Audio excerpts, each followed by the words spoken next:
பிரயாணத்தில், நம்முடைய போக்கிலும் வரத்தில், நம்முடைய செய்கையில், எல்லா செயல்களிலும், எல்லா விஷயங்களிலும் அவருடைய சித்தம் இருக்கிறதா என்பதை முதலாவது நாம் கவனித்து செய்வது அவசியமானது. ஒரு குஷ்டரோகியானவன் ஆண்டவரிடத்துல வந்து, ஆண்டவரை என்னை சுகமாக்கும் என்று சொல்லி கேட்கல. என்ன கேட்கல? என்னை சுகமாக்கு அப்படின்னு சொல்லி கேட்கல.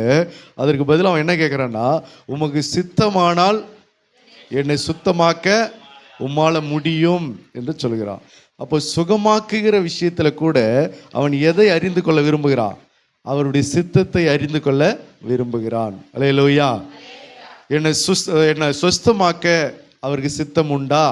அதை முதல்ல கவனிக்கிறான். அதுதான் அவன் சொல்றான், இப்படி சொல்லிக்கிறான். நாமளா இருந்தால் என்ன பண்ணுவோம்?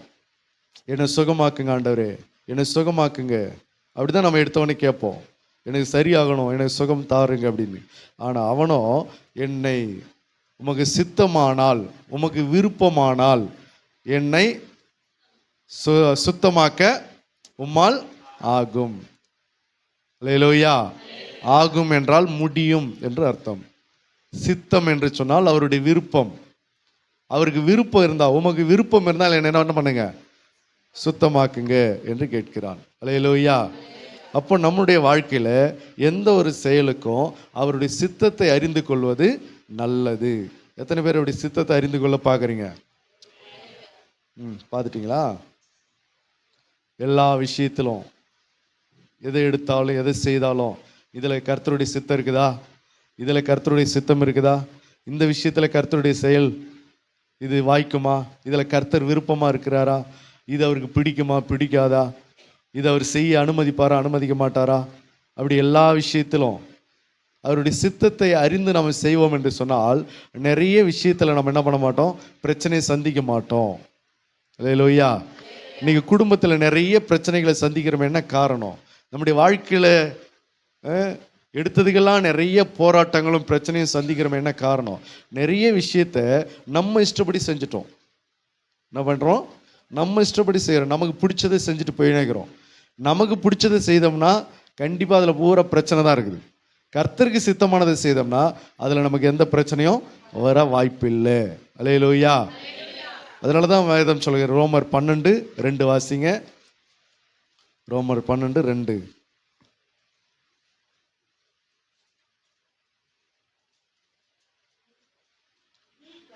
நீங்கள் இப்பிரபஞ்சத்திற்கு ஒத்த வேஷம் தெரியாமல், இந்த பிரபஞ்சத்திற்கு ஒத்த வேஷம் தெரியாமல், அதாவது இந்த பிரபஞ்சத்துக்கு ஏற்றபடி நீங்க வேஷம் போடாம தேவனுடைய நன்மையும் பிரியமும் பரிபூர்ணமான சித்தம் என்னதென்று பகுத்தறியத்தக்கதாக உங்கள் மனம் புதிதாகிறதினாலே மறுரூபம் அடையுங்கள். அல்லேலூயா. தேவனுடைய பரிபூர்ண சித்தம் என்னதென்று நீங்கள் பகுத்தறியணும் அப்படின்னு ரோமருக்கு பவுல் எழுதுகிறார். அப்போ எந்த விஷயத்திலும் பரிபூர்ண சித்தம் அதுக்கு அவருக்கு இருக்கிறதா அப்படின்றத நம்ம கவனிக்கணும். பரிபூர்ண சித்தம் என்று சொன்னால் அவருடைய முழு பிரியம், முழு விருப்பம். சில நேரங்களில் நம்ம என்ன சொல்றோம்? சில பேர் நம்மளை தொல்லை பண்றதுனால சரிப்போ அப்படின்னு என்ன சொல்றோம்? சில பேர் நமக்கு ஒருத்தவங்ககிட்ட ஒருத்தவங்க ஆலோசனை கேட்குறாங்க, பாஸ்டர் இது போல் நான் செய்யலான்னு இருக்கிறேன், நீங்கள் என்ன சொல்கிறீங்க? அவங்க சொல்கிறத பார்த்து அவங்க செய்ய வேணான்னா கூட விட மாட்டாங்க போல இருக்கு. சில விஷயத்தை நம்மகிட்ட கேட்குறாங்க, இந்த மாதிரி செய்யலான்னு இருக்கிறேன் பாஸ்டர், நீங்கள் என்ன சொல்கிறீங்க? அவங்க பேசுகிற பேச்சு பார்த்தா அவங்க நம்ம வேணான்னு சொன்னால் கூட அதை விட மாட்டாங்க போல இருக்கு. விடுறதுக்கு அவங்களுக்கு மனசு இல்லை. அப்போ அவங்க என்ன பண்ணுறாங்க? அதை செய்யணுன்ற நோக்கத்திலே சும்மா நம்மகிட்ட ஒரு ஃபார்மாலிட்டி கேட்குறாங்க. நம்ம என்ன செய்ய முடியும்? சரி செஞ்சுட்டு போங்க, சொன்னாலும் அவங்க கேட்க போகிறதில்ல, செஞ்சுட்டு போங்கன்னு தான் சொல்ல போகிறோம் இல்லையா? அப்போ அது பரிபூர்ண சித்தமா, முழு விருப்பமாதே?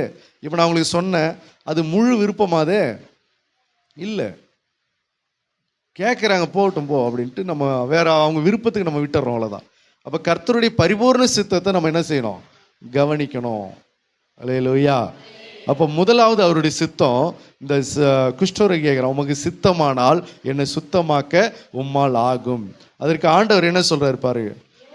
இயேசு மனதுருகி கையை நீட்டி அவனை தொட்டு எனக்கு சித்தம் உண்டு, சுத்தமாகு என்றார். இப்போ ஆண்டவர் என்ன சொல்றாரு? எனக்கு சித்தம் இல்லைடா போடா அப்படின்னு நான் சொன்னாரு.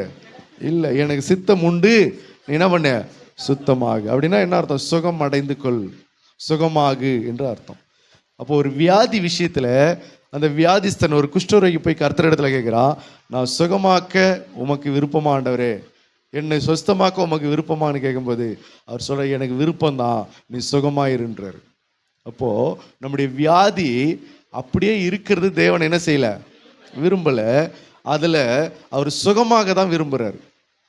அல்லேலூயா. நம்முடைய வியாதி சுகமாக தான் விரும்புறாரு. ஆனா நாம தான் என்ன செய்ய மாட்டேங்கிறோம், சுகமாக விட மாட்டேங்கிறோம். கர்த்தரை பொறுத்த வரைக்கும் உன்னுடைய வியாதி சுகமாவர் தான் ஒரு விருப்பம். அவர் அதான் சொல்றாரு, எனக்கு சித்தம் உண்டு, நீ என்ன செய்ய, சுத்தமாகுன்னு. அவன் சுத்தமானான். அப்போ ஒரு வியாதிய நேரத்தில் கர்த்தர் இடத்துல போய் கேட்கும்போது அவர் சொல்றாரு, எனக்கு விருப்பம் இல்லைன்னு சொல்லலை, எனக்கு சித்தம் உண்டு, நீ சுத்தமாகுனாரு, சுத்தமாகுனாரு. அதே போல சுத்தமாகிட்டான். அப்போ நம்முடைய வியாதியில அவர் சுகமாக விரும்புறாரா இல்லையா? அவருடைய விருப்பம் அதில் இருக்குதா இல்லையா? இருக்குது. ஆனால் நம்ம தான் அதை என்ன செய்யறதில்ல, சுகமாகிறதுக்கு விடுறது இல்லை. செய்கிற தப்பை திரும்ப திரும்ப செஞ்சுக்கிட்டே இருந்தோன்னா அந்த வியாதி சரியாகாது. சில நேரங்களில் சில வியாதி உன்னுடைய ஆண்டவர் நம்மை சிட்சிப்பதற்காக சில வியாதி அனுமதிச்சிருப்பார். அதனால நமக்கு ஒரு பெரிய பாதிப்பு வராது. ஆனால் அடிக்கடி நமக்கு அது சிட்சைகள் இருந்துக்கிட்டே இருக்கும். சில வியாதி மரணத்துக்கு ஏதுவான வியாதியாக இருக்குது, சில வியாதி பாவத்துக்கு ஏதுவான வியாதியாக இருக்குது, சில வியாதி சரீர ஆரோக்கியத்தை சரியாக பேணி காப்பாற்ற முடியாததுனால சில வியாதிகள் நமக்கு வருது. அல்லேலூயா. எந்தெந்த விதத்தில் வியாதி வருது? பாவத்தினால வியாதி வருது, சாபத்தினால வியாதி வருது, அப்புறம் சரீரத்தை ஒழுங்காக பராமரிக்காததுனால வியாதி வருது. இன்னொரு வியாதி, கர்த்தர் உன்னை சிட்சிப்பதற்காக சில வியாதிகள் என்ன பண்ணியிருப்பாரு, அனுமதிச்சிருப்பாரு. அல்லேலூயா. கர்த்தர் உன்னை சிட்சிப்பதற்காக அனுமதிச்ச வியாதி, நீ எப்பெல்லாம் கொஞ்சம் முரட்டாட்டம் பண்றி அப்பெல்லாம் அந்த வியாதி உன்னை போட்டு டார்ச்சர் பண்ணும். எப்பெல்லாம் உன்னை நீ கர்த்தருக்கு விரோதமாக நீ நடக்க ஆரம்பிக்கிற அப்பெல்லாம் இந்த வியாதி உன்னை போட்டு அமிழ்த்தும், உன்னை வேதனைப்படுத்தும். அப்போ நீ அப்போதான் கொஞ்சம் ஒழுங்காக நடப்ப. அது சிட்சைக்காக வைக்கிறது. சில வியாதி அனுமதிச்சாதான் நீ எங்கே வருவ, கர்த்தரை தேடுவ. கொஞ்ச நாள் நல்லா இருக்கும், அப்புறம் பார்த்தா திடீர்னு நமக்கு பிரச்சனை வரும். மறுபடியும் ஜெபம் பண்ண ஆரம்பிப்பேன், சர்ச்சுக்கு போக ஆரம்பிப்பேன், ஜெபிக்க ஆரம்பிப்பேன், ஊழியக்காரனை தேட ஆரம்பிப்பேன், ஆண்டவரை விசுவாசிக்க ஆரம்பிப்பேன். இது என்னது? இது உன்னை சிட்சிப்பதற்காக சில வியாதிகள் என்ன பண்ணுவார், அனுமதிப்பார். அல்லேலூயா. ஆக சிட்சிப்பதற்காக வியாதி உன்னை விட்டு எடுக்க மாட்டார். ஆனால் மற்ற வியாதிகள் என்ன செய்யப்படும், அது எடுக்கப்படும். அல்லேலூயா. அதுதான் பவுல் சொல்லுகிறார், அது என்னை விட்டு நீங்கும்படிக்கு என் சரீரத்தில் ஒரு முள்ளு கொடுக்கப்பட்டது, அது என்னை விட்டு நீங்கும்படிக்கு 3 முறை நான் என்ன பண்ணேன், ஜெபம் பண்ணேன். ஆனாலும் ஆண்டவர் சொல்லிட்டார், உன் பலவீனத்திலே என் பலம் பூரணமாக இல்லைங்க, என் கிருபை உனக்கு போதும்னு சொல்லிட்டாரு அப்படின்னு சொல்றாரு. ஆகையினால சில காரியங்களை கர்த்தரை என்ன செஞ்சிருவாரு, அனுமதிச்சிருவாரு. சரி, அப்போ நம்முடைய வியாதியின் போது ஆண்டவருடைய விருப்பம் என்னதான், நம்ம சுகமாக வேண்டும், வேதனை நீங்கி சுகமாயிரு என்று தான் கர்த்தர் சொன்னார். அதனால எனக்கு சித்தம் உண்டு, சுத்தமாகு என்று கர்த்தர் சொன்னார். அப்போ நம்முடைய வியாதியில அவருடைய சித்தம் என்னது, பரிபூர்ண சித்தம், நீ சுகமாகணும். சரி, ரெண்டாவது அவருடைய சித்தம் என்னவா இருக்கிறது நம்முடைய வாழ்க்கையில? 1 தெசலோனிக்கேயர் 5:18 வாசிக்கலாம். 4 விதமான சித்தங்களை நாம் அறிந்து கொள்கிறோம். எல்லாவற்றிலேயும் ஸ்தோத்திரம் செய்யுங்கள், அப்படி செய்வதே கிறிஸ்து இயேசுவுக்குள் உங்களை குறித்து தேவனுடைய சித்தமாய் இருக்கிறது. அல்லேலூயா. எல்லாவற்றிலும் ஸ்தோத்திரம் செலுத்துங்கள், அதுதான் தேவனுடைய சித்தமா இருக்கிறதுன்னு வேதம் சொல்லுகிறது. எல்லாத்திலும் ஸ்தோத்திரம் செலுத்துங்க. புசித்தாலும் குடித்தாலும் எதை செய்தாலும் எங்க போனாலும் எங்க வந்தாலும் அதில் என்ன பண்ணுங்க, ஸ்தோத்திரம் சொல்லுங்க. ஆண்டவருக்கு ஸ்தோத்திரம் சொல்லி அவரை மகிமைப்படுத்துங்க. நிறைய நேரங்களில் நம்ம அவருக்கு ஸ்தோத்திரம் சொல்றதுக்கு என்ன பண்ணிடுறோம், மறந்து போயிடுறோம். ஆண்டவர்கிட்ட நமக்கு ஒரு தேவைன்னு சொன்னால் ரொம்ப அழுது புலம்பி எப்படியாவது கஷ்டப்பட்டு ஆண்டவர்கிட்ட கேட்குறோம். ஆண்டவர் அதை கொடுத்த பிறகு நம்ம அதுக்கு ஸ்தோத்திரம் சொல்கிறோமா? சாதாரணமாக போயினே இருக்கிறோம், அவ்வளோதான். ஒரு பிரச்சனை வந்துருச்சுன்னா எத்தனை பாஸ்டர் தெரியுமோ அத்தனை பாஸ்டருக்கு என்ன பண்ணுறோம், ஃபோன் அடிக்கிறோம். பிரச்சனை சரியாயிடுச்சுன்னா எதுக்காக பாஸ்டருக்காக ஃபோன் அடிக்கிறோமா? பண்ணுறதில்ல. கர்த்தருக்கு ஸ்தோத்திரம் சொல்கிறோமா? சொல்கிறது கிடையாது. சும்மா போகிற போக்கில் அப்படி ஒரு நன்றி சொல்லிட்டு போயினேங்கிறது. அப்படி இருக்கக்கூடாது. எல்லா காரியத்திலும் பிள்ளைகள்கிட்ட இருந்து எந்த விஷயத்திலும் எந்த செயல்களிலும் நீங்கள் கர்த்தருக்கு என்ன செய்யணும்? ஸ்தோத்திரம் சொல்லணும். ஸ்தோத்திர பலிகளை நீங்கள் ஏறெடுக்க வேண்டும். ஸ்தோத்திர பலி இடுகிறவன் என்னை மகிமைப்படுத்துகிறான். அப்போ எல்லா விஷயத்திலும், சாப்பிட்ற விஷயத்தில், ட்ரெஸ்ஸில், ஆண்டவரே இந்த பொருள் நீங்கள் கொடுத்ததுக்காக ஸ்தோத்திரம், இந்த சாப்பாட்டுக்காக ஸ்தோத்திரம், இந்த பணத்துக்காக ஸ்தோத்திரம், இந்த வீட்டுக்காக ஸ்தோத்திரம், இந்த சுகத்துக்காக ஸ்தோத்திரம், என் குடும்பத்தில் என் பிள்ளைகளுக்காக ஸ்தோத்திரம், என் பிள்ளைகளுடைய படிப்புக்காக ஸ்தோத்திரம். அப்படி ஸ்தோத்திரம் சொல்லுங்கள். எப்போ பார்த்தாலும் குறை சொல்லிக்கிட்டே இருக்கக்கூடாது. செஞ்சதுக்கே இது வரைக்கும் ஸ்தோத்திரம் சொல்லலை, செய்யாததுக்கே குறை சொல்லிக்கிட்டு உக்காந்துக்கிறது. அப்போ ஆண்டவர் என்னது பார்க்குறாரு? செய்த காரியத்துக்கு ஒரு காரியத்துக்கு கூட ஸ்தோத்திரமே வரமாட்டேங்குது அவன் வாயில். அந்த புலம்பல் மட்டும் தானே வருது. எதுக்கு எடுத்தாலும் அந்த குறையை மட்டும் கண்டுபிடிச்சி புலம்புற. ஆனால் செய்த நன்மைகளுக்கு ஒரு நாளும் நீ நன்றி சொல்ல மாட்டேங்கிறியே, செஞ்ச நன்மைகளை நீ நினைக்க மாட்டேங்கிறியே, செய்த அற்புதங்களை நீ நினைக்க மாட்டேங்கிறியே. இஸ்ரவேல் ஜனங்க கர்த்தர் எகிப்திலிருந்து கொண்டு வந்தார். எவ்வளோ பெரிய அற்புத அடையாளங்கள்லாம் செய்து கொண்டு வந்தார். அதுக்கெல்லாம் ஸ்தோத்திரம் சொல்ல மாட்டேங்கிறாங்க, நன்றி சொல்ல மாட்டேங்கிறாங்க.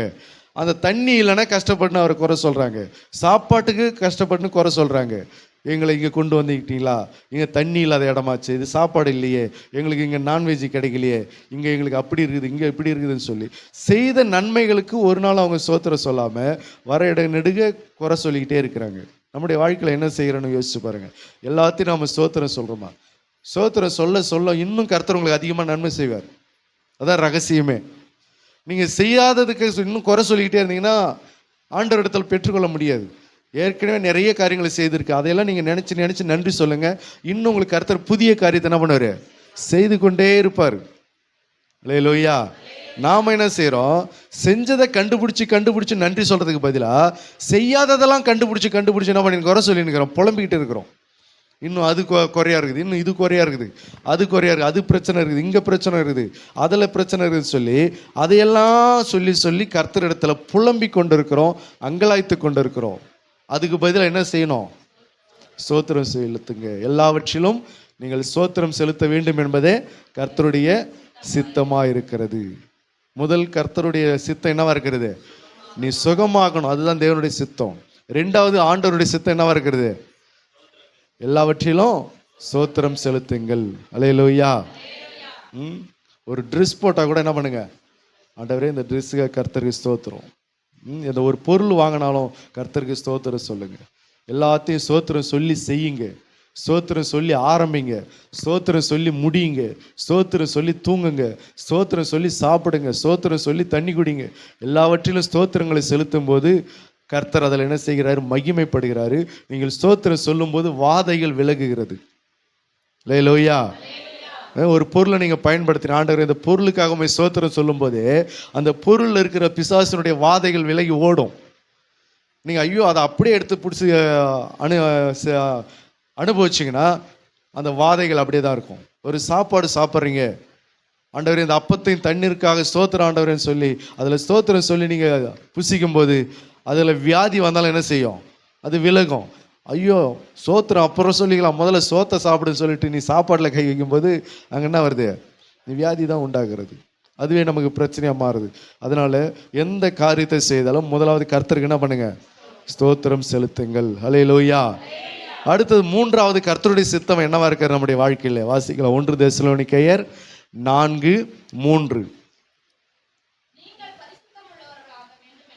நீங்கள் பரிசுத்தமுள்ளவர்கள் ஆக வேண்டும் என்பதே தேவனுடைய சித்தமாய் இருக்கிறது. தேவனுடைய சித்தமா இருக்கிறது. ஹல்லேலூயா. அடுத்தது நம்முடைய வாழ்க்கையில கர்த்தருடைய சித்தம் என்னவா இருக்கிறதுனா, நம்ம எல்லாரும் என்ன அடையணுமா? பரிசுத்தம் அடைய வேண்டும். எதுக்கோ பாடுபடுறோம், எதுக்கோ பிரயாசப்படுறோம், முயற்சி பண்றோம். ஆனா எதை நம்ம கண்டு கொள்ளாம போயிடுறோம்? நம்ம பரிசுத்தமா இருக்கிறோமா? ஹல்லேலூயா. இன்னைக்கு நான் பரிசுத்தமா இருந்தனா?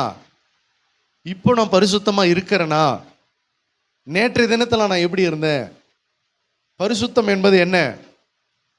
நம்முடைய பேசுகிற வாயின் வார்த்தை அதில் பரிசுத்தம் வேணும், நம்முடைய கண்களில் பரிசுத்தம் வேணும், நம்முடைய சிந்தனைகளில் பரிசுத்தம் வேணும், நம்முடைய இருதயத்தின் நினைவுகளில் பரிசுத்தம் வேணும், நம்ம செய்கிற வேலையில் பரிசுத்தம் வேணும்.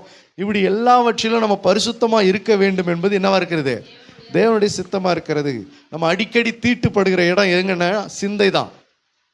அடிக்கடி நம்ம தீட்டுப்பட்டு போகிற இடம், நம்ம அசுத்தமாகிற இடம், கர்த்தருக்கு எரிச்சலை மூட்டுகிற இடம் நம்முடைய இருதயத்தின் நினைவுகள், சிந்தனைகள். அடுத்தது நம்முடைய வாயின் வார்த்தைகள். என்ன பேசுறதுன்னு தெரியாமல் பேசின்னு கிடக்கிறது, எதை பேசுறதுன்னு தெரியாமல் பேசுறது, அது சாபமா ஆசீர்வாதமானு தெரியாத அளவுக்கு பேசுறது, அதில் எங்கே போய் முடியும் எதில் போய் முடியும்னு தெரியாத அளவுக்கு பேசுறது. அல்லேலூயா. வீட்டில் பேசினாலும் அப்படி, வெளியில் பேசினாலும் அப்படி வாயின் வார்த்தையில் நம்ம கவனித்து பேசுறது கிடையாது. எத்தனை பேர் கவனித்து பேசுகிறீங்க? உங்கள் வாயின் வார்த்தையை வீட்டில் பேசினாலும் வெளியில் பேசினாலும் கவனித்து நிதானமாக பேசுகிறீங்க எத்தனை பேர்? அதில் நீங்கள் பரிசுத்தமாக இருக்க வேண்டும் என்பது தேவனுடைய விருப்பமாக இருக்கிறது. அல்லேலூயா. அடிக்கடி நீங்கள் எதை பரிசுத்தமாக வச்சிங்கன்னா உங்களுடைய சிந்தனையை பரிசுத்தமாக வச்சுக்கணும். சிந்தனையில் பிசாசு என்ன செய்வான்னா இப்படி ஒரு சிந்தனையை கொடுப்பான். அதை நீங்கள் எதிர்த்துட்டிங்கன்னா அடுத்தது வேறு மாதிரி கொண்டு வருவான். அதையும் நீங்கள் எதிர்த்துட்டிங்கன்னா அடுத்தது இன்னொரு லைனில் வருவான். அடுத்தது வேறு ஐடியா கொண்டு வருவான். அவனுடைய தந்திரங்கள் நமக்கு அந்த அளவுக்கு அவன் கொண்டு வரக்கூடிய தந்திரங்கள் நிறைய இருக்கிறது. அப்போ சிந்தனையில் எல்லாவற்றிலும் நீங்கள் என்ன செய்யணும்? எதிர்த்து நிற்கிறவர்களாக இருக்கணும். சிந்தனையில் பரிசுத்தமுள்ளவர்களாக இருக்க வேண்டும். அல்லேலூயா. அங்கே நீங்கள் ஜெயிச்சிட்டிங்கன்னா போதும், உங்கள் வாழ்க்கையில் நீங்கள் ஜெயிச்சிருவீங்க.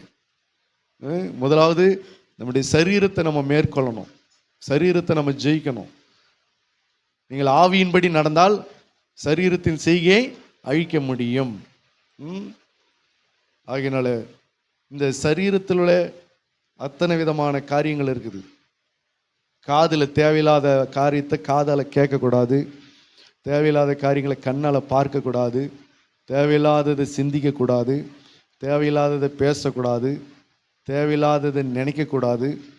அதிலெல்லாம் நீங்கள் ரொம்ப கவனமாக இருக்கிறது, அதில் பரிசுத்தமாக வாழ்வது கர்த்தருடைய சித்தமாக இருக்குது. செய்கிற வேலையில், குடும்ப காரியத்தில், இப்படி நிறைய விஷயங்கள் இருக்கிறதுனால நீங்கள் எல்லாவற்றிலும் பரிசுத்தமுள்ளவர்கள் ஆக வேண்டும் என்பது நம்முடைய தேவனுடைய சித்தமாக இருக்கிறது. அல்லேலூயா. இதை நீங்கள் கவனித்து செய்யணும். இதெல்லாம் கண்டுக்கிறதே கிடையாது. நிறைய தேவனுடைய ஜனங்க இதெல்லாம் கண்டுக்கிறதே கிடையாது. வார சர்ச்சுக்கு போனால் போதும், ஜெபம் பண்ணால் போதும், அது அந்த ஜபத்தையே நம்பிக்கிட்டு இருக்கிறாங்க. நிறைய கிறிஸ்தவங்க என்ன பண்ணிருக்கிறாங்கன்னா பிரசங்கத்தை கவனிக்கிறதில்ல, கர்த்தரை தேடுறதில்ல, பரிசுத்தமாக வாழறதில்ல, தேவனுக்கு பயப்படுகிற பயம் இல்லை, ஒழுங்காக டைமுக்கு சபைக்கு போய் சபையை மதிக்கிறது கிடையாது, ஆராதனையை மதிக்கிறது கிடையாது, மனுஷர்களை மதிக்கிறது கிடையாது, குடும்பத்தில் ஒரு நல்ல ஒரு நடவடிக்கை கிடையாது. ஆனால் ஜபமே பண்ணிக்கிட்டு இருந்தோம்னா சரியாக போயிடும். எங்கே கற்றுக்கிட்டு வந்தாங்கன்னு தெரியல இந்த சத்தியத்தை. சபைக்கு வந்தால் கூட நீங்கள் பாருங்கள், சபைக்கு வரும்போது ஆண்டவர் இன்றைக்கி எப்படி என்கிட்ட பேச போகிறாரு, இன்றைக்கி கர்த்தர் எனக்கு என்ன கற்றுத்தர போகிறாரு, இன்றைக்கி என்னத்தை எனக்கு ஆண்டவர் உணர்த்த போகிறாரு, இன்றைக்கி நான் முதல்ல ஆண்டவருடைய சத்தத்தை கேட்கணும், கர்த்தருடைய வார்த்தையை கவனிக்கணும், கர்த்தர் இன்றைக்கி எனக்கு என்ன பேசுவார், என்னத்தை ரகசியத்தை உணர்த்துவார், இல்லை என்னுடைய தவறுகளை என்ன உணர்த்துறாரு, கர்த்தருடைய ரகசியம் என்ன வெளிப்படுது சபையில் இன்றைக்கி, முதல்ல அதை கவனிக்கணும். கர்த்தர் நமக்கு, நம்ம குடும்பத்துக்கு, நம்ம பிள்ளைகளுக்கும் என்ன சொல்ல போகிறாரு, நம்முடைய சந்தேகத்துக்கு என்ன ஆன்சர் பண்ண போகிறாரு, அந்த மாதிரி பதிலாம் அந்த ஆயத்தத்தோட சபைக்கு வர்றதில்லை. எப்போ முடிப்பாங்க, எப்போ ஆத்துமாவை கர்த்தரை சோதரை சொல்லுவாங்க, உக்காந்துங்கன்னு ஏதாவது எங்கேயாவது பண்ணிங்கன்னு சீக்கிரமாக முடிப்பாங்களா, இப்படியே நிற்கிற உங்ககிட்ட கர்த்தர் எப்படி பேசுவார் சொல்லு பார்க்க. சபைக்குள்ளே வந்தால் கர்த்தருக்கு பயப்படுகிற பயத்தோடு இல்லாமல் ஆண்டவருடைய வார்த்தை எனக்கு என்ன சொல்ல போகிறது, கர்த்தர் எனக்கு என்னுடைய பிரச்சனைக்கு என்ன பதில் சொல்ல போகிறாரு அப்படின்ற நீ நோக்கத்தோடு நீ ஆண்டவருடைய பாதத்தில் பயபக்தியோடு வந்தனா, நான் எந்த பிரசங்கம் பண்ணாலும் கர்த்தர் உங்களோட பேசுவார். உனக்குரிய பதில் உனக்கு கண்டிப்பாக வந்துடும். நீ வரும்போதே எப்படா முடிப்பாங்க, என்னடா கதை பேசலாம், எங்கடா தூங்கலாம், என்னடா விளையாடலாம், எதையாவது செய்யலாம், போகலாம் வரலான்னு ஏதாவது இந்த நோக்கத்திலே நீ வந்துருந்தா நீ சபைக்கு மட்டும் என்ன பிரயோஜனம் சொல்லு பார்க்கும். உன் வாழ்க்கையில் கர்த்தர் சுகத்தை தருவாரா, இல்லை கர்த்தர் வேறு ஏதாவது மாற்றத்தை கொடுப்பாரா, இல்லை உனக்கு என்ன செய்ய முடியும் சொல்லுங்க பார்க்கும். சபைக்கு வரும்போதே ஒரு நோக்கத்தோடு வரணும், ஒரு நிச்சயத்தோடு வரணும், ஒரு பயபக்தியோடு வரணும். சபை டைமை கரெக்டாக மதிக்கணும், கரெக்டாக தேவனுடைய பாதத்தில் உட்கார்ந்து ஆண்டவருடைய வார்த்தைக்கு செவி கொடுக்கணும். என் வசனத்துக்கு நடுங்குகிறவனே நான் என்ன செய்கிறேன், நோக்கி பார்க்கிறேன்றார். அவருடைய வசனத்துக்கு நடுங்கணும். பிரசங்கம் பண்ண ஆரம்பிச்சுட்டாங்களா, என்ன நடந்தாலும் கண்டுக்கூடாது பிரசங்கத்தை தவிர. அந்த பயபக்தி நமக்குள்ள எத்தனை பேருக்கு இருக்குதோ அவர்களோடு கூட நிச்சயமா கர்த்தர் பேசுவார், அவர்களுக்கு பதில் கொடுப்பாரு. நம்முடைய தேவன் மறு உத்தரவு கொடுக்கிற ஆண்டவர். அவருடைய பிரச்சனையை அவர் கரிசனை எடுத்து செய்வார், அக்கறை எடுத்துக்கொள்வார். நீ அர்த்தருடைய வார்த்தையை கண்டுக்காம நீ பாட்டில் உன்னுடைய வேலையை பார்த்துக்கிட்டு இருந்து சபைக்கு ஒரு ஏனோ தானோன்னு சொல்லிட்டு ஒரு அசதியாக இருந்தேன்னு சொன்னால் ஆண்டவர் பேசுறது என்னதுன்னு உனக்கு தெரிய போகிறதில்ல, உன் பிரச்சனை என்னன்றதும் புரிய போகிறதில்ல, அதுக்கு என்ன செய்யணுன்றது தெரிய போகாது. ஆகையினால ஆண்டவருடைய காரியங்களை முதலாவது கவனிக்கணும். பரிசுத்தம் உள்ளவர்கள் ஆக வேண்டும் என்பதே தேவனுடைய சித்தமாக இருக்கிறது. ஹல்லேலூயா. முதலாவது சித்தம் என்னது? நாம் சுத்தமாக வேண்டும். ரெண்டாவது, எல்லாவற்றிலும் என்ன செய்யுங்க? ஸ்தோத்திரம் செலுத்துங்கள், அதுவே தேவனுக்கு சித்தமாக இருக்கிறது. மூன்றாவது, நாம் பரிசுத்தமுள்ளவர்கள் ஆக வேண்டும் என்பது தேவனுடைய சித்தமாக இருக்கு. நான்காவது காரியம் 1 பேதுரு 2:15 வாசிக்கலாம். 1 பேதுரு 2:15. நீங்கள் நன்மை செய்கிறதினாலே புத்தியீன மனுஷனுடைய அறியாமையை அடக்குவது தேவனுடைய சித்தமாய் இருக்கிறது. அல்லேலூயா. நான்காவது, நீங்கள் நன்மை செய்வது தேவனுடைய சித்தமாக இருக்கிறது. நீங்கள் நன்மை செய்கிறதுனால என்ன நடக்குன்னா, புத்தியுள்ள, அதாவது யாருமா?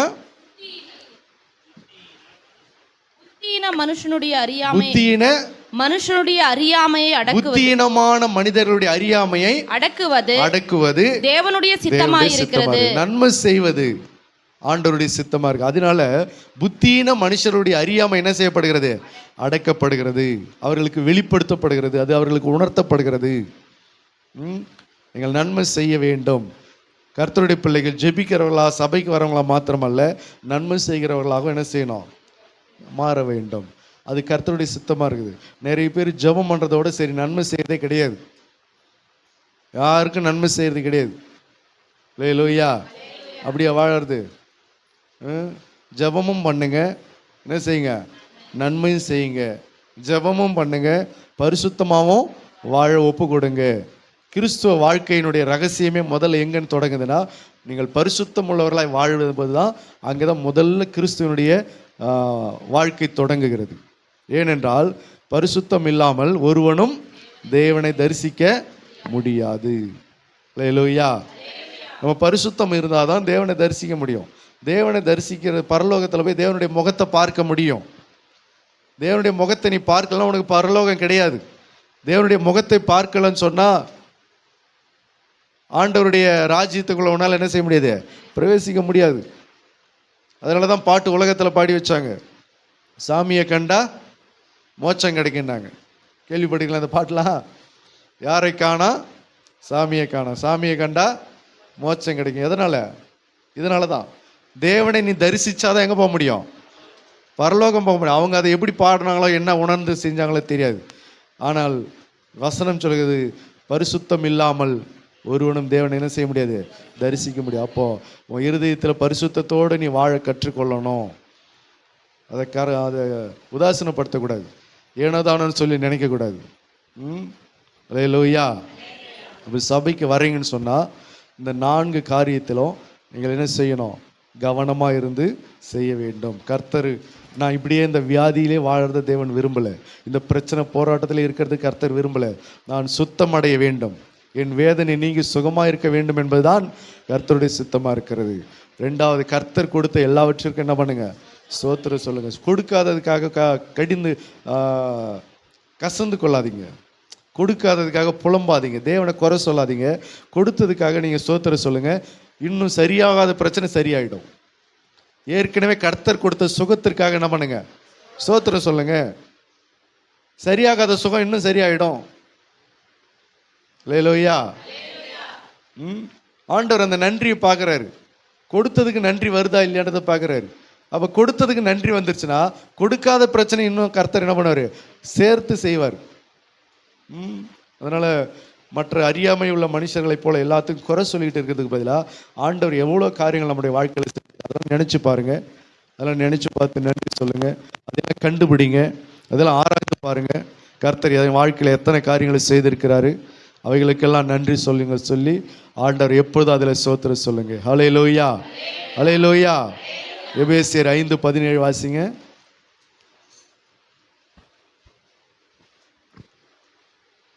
எபேசியர் 5:17.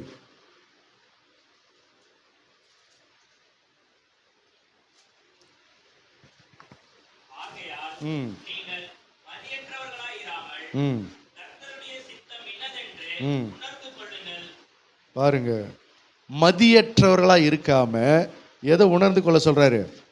கர்த்தருடைய சித்தம் இன்னதென்று உணர்ந்து கொள்ளுங்க. கர்த்தருடைய சித்தத்தை உணராதவங்க யாருன்னு சொல்லப்படுது? மதியற்றவங்க, அவங்களுக்கு மதி இல்லாதவங்க. அப்படின்னா என்ன அர்த்தம்? மதி இல்லைன்னா என்ன அர்த்தம்? புத்தி இல்லைன்னு அர்த்தம். அது புத்தி இல்லை, மதி இல்லாதவங்க.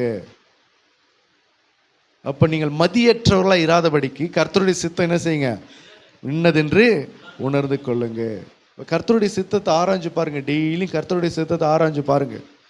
இதில் எதை தொட்டாலும், எதை எடுத்தாலும், எதை செய்தாலும் அதில் கர்த்தருடைய சித்தம் இருக்குதா, கர்த்தருடைய சித்தம் இருக்குதா, கர்த்தருடைய விருப்பம் இருக்குதா, கர்த்தருடைய விருப்பம் இருக்குதான்னு சொல்லி ரெண்டாவது நீங்கள் ஆராய்ஞ்சு பார்க்கணும்.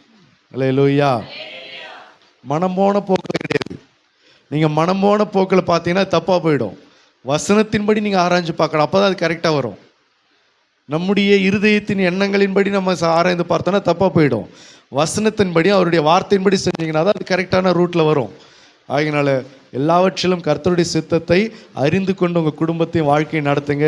எல்லாம் சகலமும் நன்மைக்கு ஏதுவாய் மாறும். நீங்கள் தீமையாகவே இருந்தாலும் அது என்னவா மாறும்? நன்மையாக மாறும். கர்த்தர் உங்களை ஆசீர்வதிப்பாராக. நம் ஜெபத்திற்கு போகலாம்.